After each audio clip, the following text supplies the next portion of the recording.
दूसरी औरत के लिए पत्नी को छोड़ने वाले लोगों के साथ क्या होता है। मित्रों, पति पत्नी के बीच विवाह एक ऐसा बंधन होता है जिसे ये दोनों मिलकर पूरे जीवन भर चलाते हैं। लेकिन जीवन में कभी कभार एक ऐसा पल भी आ जाता है जब पति पराई स्त्री के लिए अपनी धर्म पत्नी को छोड़ देता है या उसे छोड़ने के लिए तैयार हो जाता है। तो आज के इस प्रस्तुति में हम आपको बताते हैं कि उन पुरुषों के साथ क्या होता है। दोस्तों, आपको बता दें कि इस श्रापित युग में पुरुष बिना कुछ सोचे पराई स्त्रियों के साथ मेल जोल बढ़ाते हैं।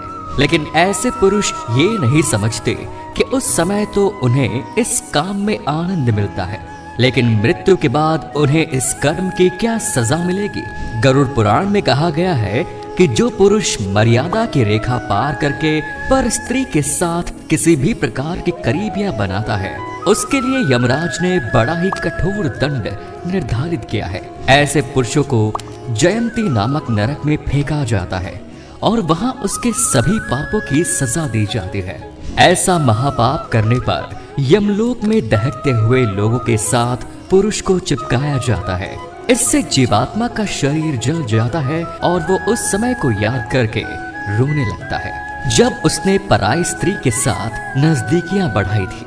वहीं नरक में ऐसे व्यक्तियों को अपने निजी अंग को अपने हाथों से काटकर दक्षिण पश्चिम दिशा में चलना होगा जब तक वो बेहोश नहीं हो जाता। इतना ही नहीं, ऐसे लोगों के कुल का भी पूरी तरह से नाश हो जाता है। ठीक उसी तरह जिस तरह रामायण में माता सीता के अपहरण के कारण रावण के कुल का समूल नाश हो गया था और महाभारत में द्रौपदी के चीरहरण करने के कारण कौरवों के कुल का भी समूल नाश हो ही गया था। वहीं किसी स्त्री के ऊपर बुरी नजर रखने वाले को भी नरक में ही जगह मिलती है। ऐसे पुरुषों को यमलोक में गर्म लोहे के खंभों से बांध दिया जाता है जिससे मृत आत्मा को असहनीय कष्ट होता है। ऐसे पुरुषों का अगला जन्म स्त्री योनि में होता है। इतना ही नहीं, गरुड़ पुराण की माने तो जो पुरुष अपने गोत्र की स्त्री के साथ नजदीकियां बढ़ाते हैं उसे लकड़बग्घा और शाही के रूप में जन्म लेना पड़ता है। कुमारी और अल्पायु कन्या से संबंध बनाने वाले को नरक की घोर यातना सहने के बाद अजगर योनि में आकर जन्म मिलता है। वहीं जो व्यक्ति काम भावना से पीड़ित होकर गुरु की पत्नी का मान भंग करता है, ऐसा व्यक्ति सालों तक नरक की यातना सहने के बाद गिरगिट की योनि में जन्म लेता है।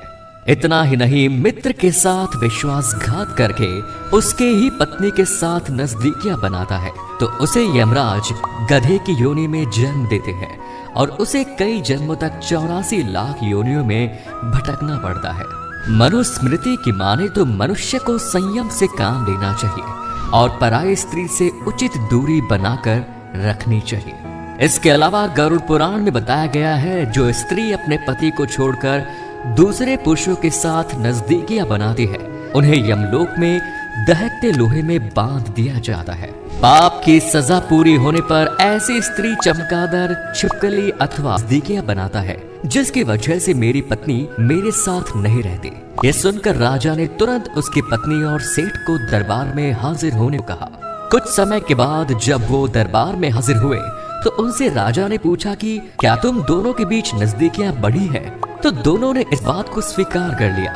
इसके बाद राजा ने दोनों की आंखें फोड़ दी और दोनों को ही राज्य से बाहर निकालने का आदेश दिया। इसीलिए कहा जाता है कि आज के युवाओं को अपने धर्म ग्रंथों का अध्ययन करना चाहिए ताकि वो इस लोक और परलोक दोनों ही जगह ही बिना किसी कष्ट के अपने जीवन को जी सके। तो मित्रों, आपने जाना कि दूसरी औरत के लिए पत्नी को छोड़ने वाले लोगों के साथ क्या होता है। अगर आपके आसपास भी कोई इन्हीं में से एक है तो हमें कमेंट्स में जरूर बताएं। आज की वीडियो में बस इतना ही। उम्मीद करते हैं हमारी वीडियो के जरिए आपको कई सवालों के जवाब मिल गए होंगे। अगर ये वीडियो पसंद आए तो इसे लाइक और शेयर कीजिए।